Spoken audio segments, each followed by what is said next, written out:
kali salah, kita seperti berhadapan dengan cermin. Cermin itu ada satu titik. Ini cermin. Cermin itu, Ustadz saya nggak suka cermin yang oval, yang bulat. Oke, kita ikuti seleranya. Cermin bulat. Satu kali berdosa, satu titik. Satu kali berdosa, satu titik. Satu kali berdosa, satu titik. Dosanya agak banyak. Sampai akhirnya hitam cermin itu. Kalau sudah cermin itu hitam, maka orang yang putih pun akan melihat wajahnya hitam di cermin. Hati menjadi hitam gara-gara dosa. Makanya begitu ada dosa sedikit, setelah dia dibersihkan, taubat. Ya ayyuhalladzina amanu, hai orang beriman, tubu ilallah, taubatlah kepada Allah taubatan nasuha, bersih sebersih-bersihnya, bersih. Pulang haji bersih. Datang tamu, ceritain kawan sekamar, shopping melulu, kotor lagi. Begitulah Allah Subhanahu wa ta'ala. Makanya yang sudah suci bersih jangan kau kotori. Suci bersih, begitu ada terasa sedikit, astaghfirullahaladzim, alladzi la ilaha illa huwal hayyul qayyum wa atubu ilaih. Cermin ini bukan mau ngelihat yang tidak-tidak, tapi melihat diri kita. Ketika kita merasa diri kita bersih, tidak ada dosa, sesungguhnya saat itu kita sedang berdosa. Yang paling baik adalah melihat diri kita tempat segala silap, salah dan dosa. Ustadz Somad kan ustadz, ada dosanya? Ada. Masih digoda setan, setannya ustadz juga.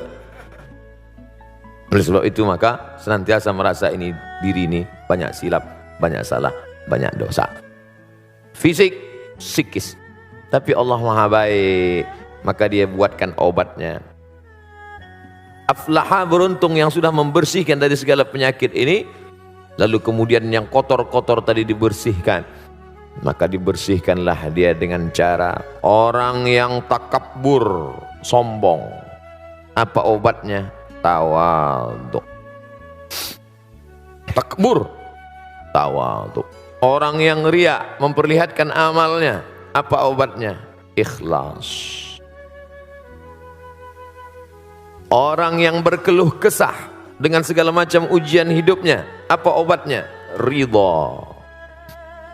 Ridha, menerima dengan tawakal. Ridha, melepaskan segalanya kepada Allah. Makanya sebelum keluar rumah habis sholat subuh pagi, dia katakan, raditu billahi rabbah, aku ridha menerima ketetapan Allah Subhanahu wa ta'ala. Memangnya kita berkeluh kesah, marah, ngamuk, numbuk dinding, selesai masalah. Kalau kita sedang dililit masalah, kita tumbuk dinding, insya Allah yang masalah lama selesai, muncul masalah baru, tangan patah. Makanya lepaskan segalanya, ambil air wudhu, siram gejolak api dalam hati tadi, angkat kedua tangan. Kalau kebetulan pagi sholat duha, Allah Akbar. Kalau kebetulan malam sholat tahajud. Kalau sekeliling dunia ini sudah tak mau lagi mendengar omongan kita, keluh kesah kita, tak ada lagi kawan tempat mencurahkan kerisauan kita, maka berbisiklah ke tanah, berbisiklah ke bumi, berbisiklah ke lantai. Malaikat-malaikat di langit akan melihat di tengah malam gelap itu ada satu rumah yang terang benderang. Itu rumah siapa? Rumah orang yang bertahajud. Besok malam dia lihat lagi, itu rumah siapa? Rumah tahajud. Besok malam dia lihat lagi bercahaya, itu rumah siapa? Rumah bertahajud. Malam berikutnya dilihat, kenapa padam? Masalahnya sudah hilang, dia berhenti tahajud. Kenapa ketika ada masalah baru kita mengadu kepada Allah Subhanahu wa ta'ala? Walaupun 2 rakaat, walaupun singkat, walaupun pendek. Afdalnya tahajud jam 1, jam 2, betul. Tapi jangan gara-gara mau mengejar jam 1, jam 2, lalu jam 4 kita tidak tahajud. Bangun dia jam 4, gak afdal, langsung tidur. Kenapa bangun jam 4? Memang jamnya di setel jam 4, ya jam 4. Coba setel jam 1, jam 2. Oleh sebab itu maka ini semua adalah obat-obat dan penyakit. Setelah itu Allah Ta'ala berikan. Sama seperti dokter. Pak dokter, saya ini kena penyakit, kata orang mudah marah-marah, katanya darah tinggi, kolesterol naik, lalu kemudian ada ini segala macam. Dokter cuma ngasih tahu, Bapak rajin olahraga, banyak makan buah, jangan makan kambing, jangan kolesterol, jangan minum susu, tenangkan pikiran. Ini obatnya, ini 1 hari sekali, yang ini dimakan setelah makan, yang ini dimakan sebelum makan, yang ini 3 kali. Habis itu terserah. Dokter tidak maksa, kamu harus, enggak, silakan. Kalau saya nggak mau makan ini, terus saya makan ini, makan ini, nggak mau makan obat, silakan aja, mati cepat. I'malu ma syi'tum, lakukan apa yang kau mau, tapi ingat, Allah Subhanahu wa taala Maha melihat. Yang melihat kita bukan CCTV, yang melihat kita Dia. La ta'khudhuhu sinatun wal naum. Dia yang tidak mengantuk dan tidak tidur. Makanya ketika nanti imam membaca ayat ini, wa nafsin wa ma sawwaha fa alhamaha fujuraha wa taqwaha qad aflaha man zakkaha wa qad khaba man dassaha. Oh, ini yang kami kaji kemarin. Hai jiwa yang gabungan antara ruh dan jasad, yang gara-gara ruh dengan jasad bersatu ini muncul tamak, muncul rakus, muncul pelit, muncul bakhil, muncul dendam kesumat, muncul hasad dengki, muncul busuk hati, muncul marah, muncul egois. Sucikan dengan tawadhu, sucikan dengan ikhlas, bersihkan dengan zikir, senantiasa merasa diri hina. Saya Ustaz kalau dengar pengajian dah nggak masuk lagi, pergi ke THT, telinga hidung tenggorokan. Bukan itu maksud saya Ustaz, telinga saya dengar tapi tak masuk ke hati, pergi ke rumah sakit. Kemarin saya pergi ke Bandung, dibawa oleh Ustadz Hanan At-Taki, mampir ke rumah teduh. Ternyata hati yang panas mampir ke rumah teduh itu, teduh, meleleh air mata. Ada saudara kita yang kena kanker mata yang besarnya hampir sebesar kepala. Perempuan-perempuan yang dikira hamil 9 bulan, rupanya di dalam tumor, cancer, kanker. Ibu sudah kena berapa lama? Sudah 4 bulan Ustaz. 4 bulan sebesar ini? Ya, 4 bulan tapi sebesar 9 bulan kandungan. Jadwal operasi kapan? 2020.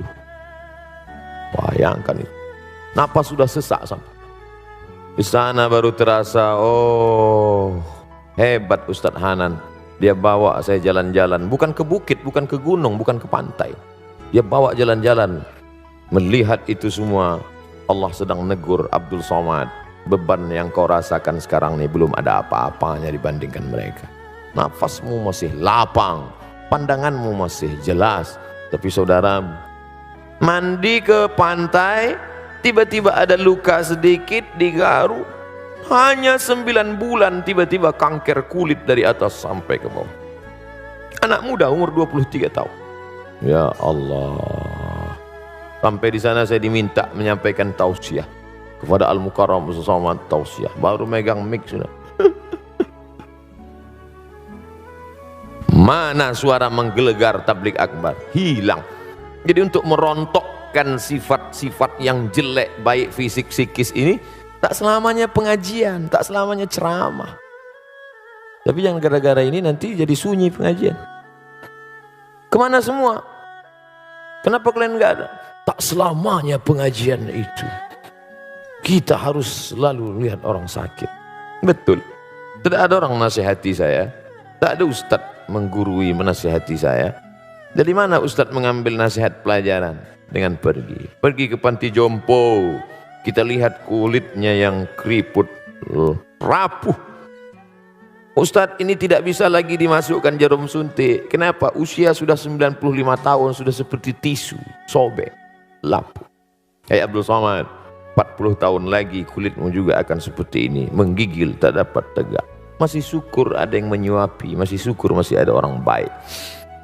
Maka saat ketika melihat itu, saya yakin suami-suami yang sombong, yang kasar, yang tak peduli, yang lihat itu dia, oh ternyata nanti sampai masanya aku duduk di kursi seperti ini, yang menyuapi nanti adalah dia yang baik selama ini.